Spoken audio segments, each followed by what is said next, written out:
Guys, welcome to my channel. Today, we will take a look at the 2023 Nissan Terra Sport model. This is actually the top of the line 4x4 variant. For info, Nissan Terra was introduced in the Philippine market sometime in 2018. Medyo late entrant na siya dito sa PPV segment, pero nevertheless, maganda ang reception sa kanya sa Philippine market. So halika, tingnan natin.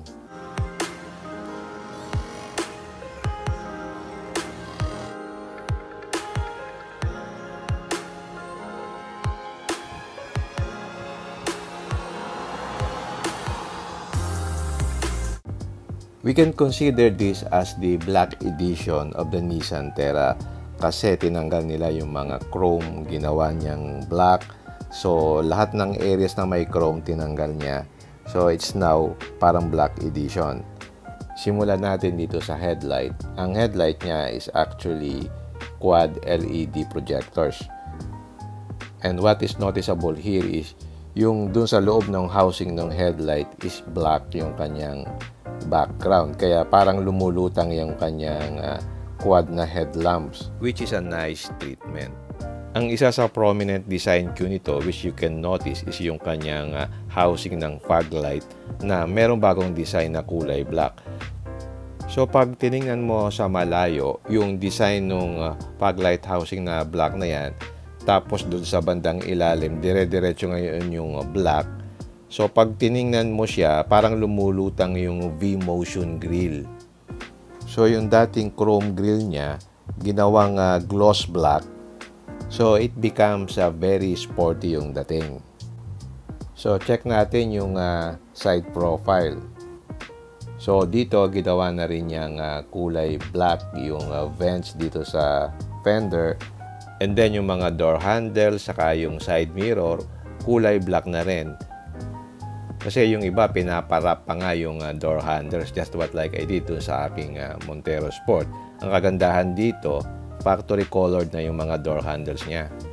Tapos yung stepboard, ginawa na rin yung kulay black to complement the black scheme. And then pagdating naman sa mag wheels, ang exclusive dito sa Terra Sport, yung gloss black wheels. Pag titingnan mong mabuti, kung familiar ka dun sa Navara VL, same lang siya ng design ng mags ng Navara VL. Tinanggal lang yung two-tone highlights at pininturahan ng itim. At dito naman sa ilalim ng fender, napansin ko meron siyang plastic cover na it helps dun sa sound deadening.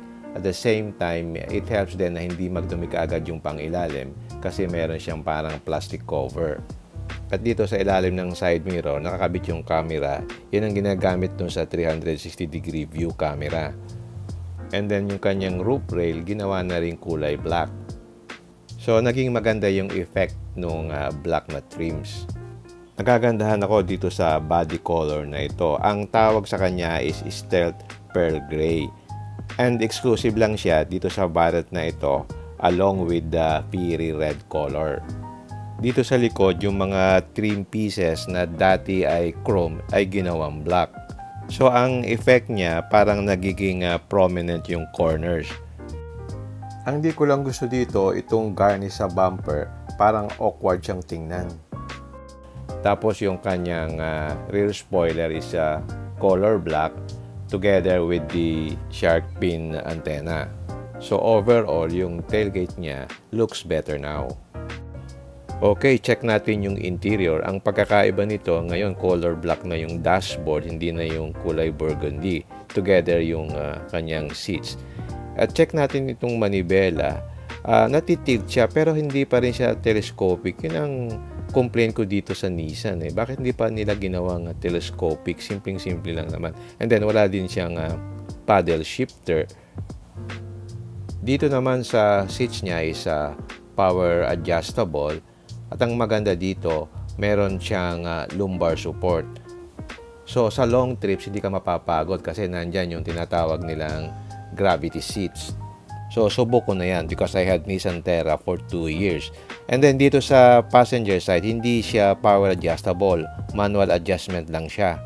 So overall, nag-iba yung vibe inside kasi naging black na nga yung interior, yung dashboard, pati yung mga seats. And then yung mga sidings niya, nawala na rin yung burgundy na trimming dun sa VL model. So black na rin siya. Pero pareho lang naman yung design. So walang binago dito sa door panels. Although hindi ko masyadong gusto yung design ng panels niya. And then yung mga seats niya, same din yung design. As I said, na iba lang talaga yung kulay. It's zero gravity seats pa rin. Dito sa lower left portion, merong mga switches. Gaya ng pag-adjust ng liwanag ng instrument cluster, yung pag-open ng fuel cap, saka yung parking sensor, at saka yung trip reset button. And then dun sa lower part, nandun din yung switch for traction control. Okay, check naman natin yung steering wheel. Dito sa left, nandito yung mga buttons for the control of the instrument cluster at saka yung sa head unit. And then dito sa right side, nandito naman yung buttons for setting the cruise control at saka yung hands-free call. So yung design nitong sport model is largely carried over dun sa regular na Terra VL. Ang napansin ko lang, mas bago yung kanyang head unit pero parang mas maliit siya ng size. So nandito yung control sa aircon, automatic climate control siya. Then dito sa ilalim merong USB port Type A at saka Type C. And then itong kanyang dashboard, again, black na siya pero soft touch material naman siya. And then dito sa taas merong vanity mirror. Meron siyang tweeter dito sa AP. Larang maganda dito is Boss, kaya maganda yung kanyang sound system. By the way, meron siyang 8 speakers. Yung kanyang instrument cluster is the same din as the VL. It's a combination of analog and digital. Sa gitnang portion yung digital, then yung sa dalawang tabi na bilog, yun yung analog. Itong Nissan Terra, isa sa mga unang nag-feature ng wireless charger. Kaya meron siyang wireless charger. And of course, it's a 4x4. Nandyan yung 4x4 control. At saka yung control din ng aircon dun sa likod. And of course, meron siyang Type C, saka Type A USB port, saka yung 12-volt socket. At dito naman sa center console, pareho lang din ng VL variant. So, ganun pa rin. Meron pa rin siyang electric parking brake, pero wala siyang auto-hold feature. And then sa left and right, nandun yung switches para matambol yung second row seat. And then dito sa taas merong cabin lights at nandyan din yung lalagyan ng sunglasses. Ang maganda dito, yung light na yan is nakatapat dito sa driver saka sa passenger. Parang it serves as a reading light. Dito sa center console may dalawang cup holders. Dito sa ilalim ng armrest merong compartment at meron ding 12-volt socket. And yung rear view mirror niya, the same pa rin. You can set yung screen mode o kaya yung regular rear view mirror. And of course, meron siyang vanity mirror na may ilaw dito sa driver side at ganun din dito sa passenger side. And then meron siyang monitor dito sa likod na seldom mo namang gamitin unless palagi kang may kasamang bata na mahilig manood ng mga shows. And then, of course, meron ditong glove box compartment na regular lang naman yung size niya. Okay, check naman natin yung second row seat. And then, yung kanyang seat, merong armrest with 2 cup holders. But there is no headrest dito sa center passenger. Very roomy yung interior niya kasi mababa yung door line. Tapos yung seat can be moved back and forth, which is actually nice. So let's check the seating position. Napansin ko dito walang masyadong leg support kasi medyo may pagka-flat yung second row seat. So sa mga long trips medyo challenging yan. Madali kang mapagod. What's nice here is you can move back and forth yung second row seat. So pagka meron kang passenger dun sa likod, ma-adjust mo yung kanyang legroom dun sa likod.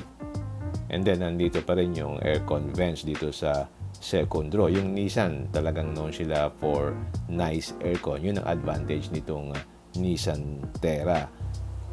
Okay, check naman natin yung third row seat. Pag pinindot mo dun sa harap, magtatambol itong second row seat para makapasok ka ng madali. Yan ang nice feature nitong Nissan Terra. But yung third row seat ganun pa rin. Nakadapat sa sahig yung upuan. So, mahirap for adults na matatangkad. So, if I sit here dito sa third row, medyo masikip talaga. You would see na yung legs ko parang naka 45 degrees na. So, sa long trip, medyo nakakapagod to. So, really, this area is recommended sa mga bata lang talaga. By the way, nandito nga pala yung saksakan ng HDMI para dun sa monitor. Okay, check natin itong rear portion. By the way, hindi siya automatic tailgate. Dito naman, yung pinaka-cover niya. So, pwede mo siyang baliktarin, no? So, halimbawa, may kakarga ka, pwede mong baliktarin yan. Para yung likod kasi niyan is plastic. Okay, check natin yung engine. Meron siyang 187 horsepower and 450 Newton meters of torque. Ang maganda dito sa Nissan Terra, pare-pareho lang ang engine niya sa lahat ng variants. Although sa experience ko, ang engine niya medyo clattery compared sa Montero. At saka medyo mas matakaw sa diesel. Pero once nag-init na yung makina, very smooth na yung takbo niya. I don't know kung may in-adjust sila sa transmission, pero based on my experience, meron siyang delay in shifting dun sa second gear. Kasi kailangan mo tumakbo muna mga 2,000 RPM bago siya mag-shift. Kaya para merong delay. So, ang tendency mo, i-floor mo yung silinyador. Kaya nangyayari, it consumes more fuel. In summary, the car's design and features are actually nice. So, I will share with you my thoughts about this car at baka sakaling makatulong in your buying decision. In terms of physical features, wala namang masyadong nabago. Merong kaunting tweaks lang. So, ang pinaka-tweaks niya, yung lahat ng mga chrome, ginawa niyang kulay black. And then, yung interior naman niya, na ginawa niyang black scheme from the dashboard to the seats, gives it a bolder look, but elegant ang dating. So, parang mas naging formal siya than the burgundy color, kasi yung burgundy color, parang more playful. But may mga features dito na missing na standard sa iba. For example, wala siyang paddle shifter, tapos yung kanyang steering wheel, hindi siya telescopic, naka-fix lang siya. Nagtataka lang ako kasi kung na-tilt siya, dapat telescopic siya. Pero ito hindi siya telescopic eh. And then wala din siyang auto hold feature. Kasi normally, di ba, pagka naka-electric parking brake, meron kang auto hold feature. Ito, meron kang electric parking brake pero wala naman siyang auto hold feature. On the positive side, meron siyang tinatawag na Nissan Intelligent Mobility. Naka-anchor yan dun sa Intelligent View Around Monitor. And siya yung unang naglabas sa PPV segment. So parang meron kang extra na mata na nakaka-navigate ka doon sa mga tight spaces.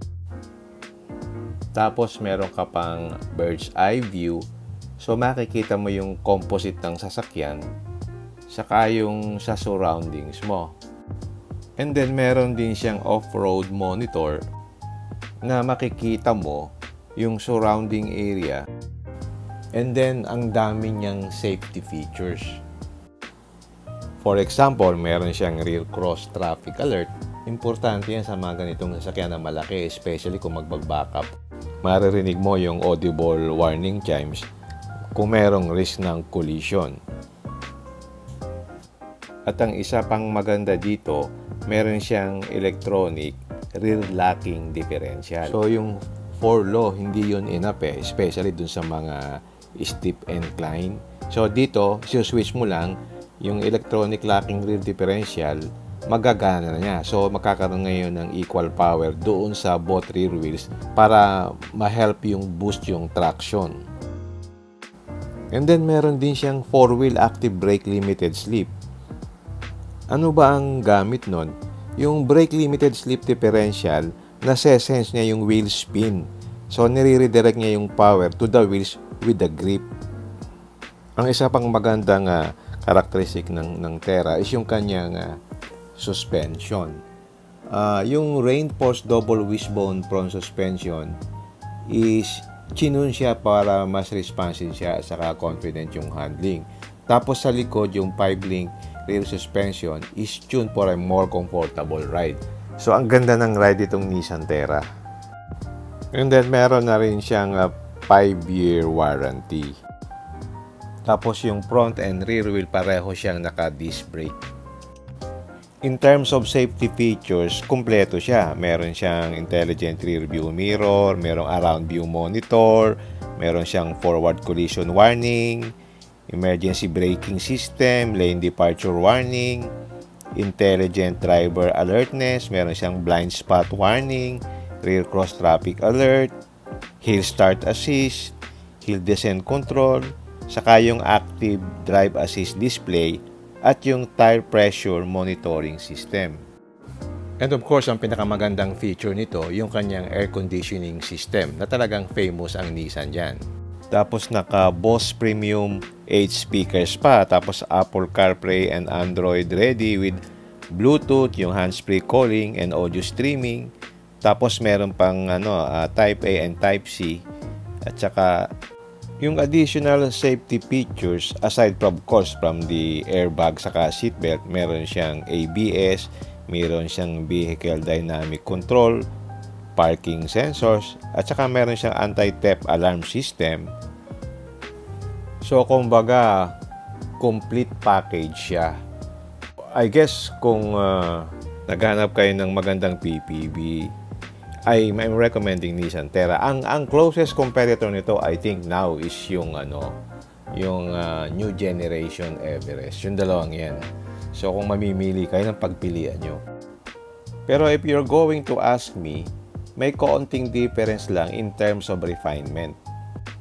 Yung Everest kasi, mas tahimik yung engine niya. At saka mas smoother tumakbo. Pero in terms of reliability, mas kampante ako sa engine ng Nissan Terra. Pagdating naman sa features, I think yung Everest may kaunting edge. Since meron siyang adaptive cruise control, saka yung automatic parking. And not to mention na meron siyang sunroof at saka telescopic steering wheel. Ito namang Nissan Terra, kahit wala siyang sunroof, meron naman siyang 11-inch monitor, which the Ford Everest doesn't have. So it's really a matter of preference kung substantial ba yung lamang ng Everest para sa inyo. Ang price niya nga pala is 2.459 million. So it's more expensive by about 60,000 than the 4x4 na yung regular na VL. So, medyo steep na rin yung pricing. And before I forget, ang isa pa sa positive feature nito is yung kanyang ride quality. Gustong-gusto ko yung ride quality niya, para kang nakasakay sa sedan. Pero sana naayos na nila yung dating defect nito, yung para siyang kumakabig sa kanan kasi mahina yung bushing dun sa ilalim. Okay, hanggang dito na lang. If you like this video, don't forget to like, share, and subscribe. Until next time, see you again in my next vlog. Bye!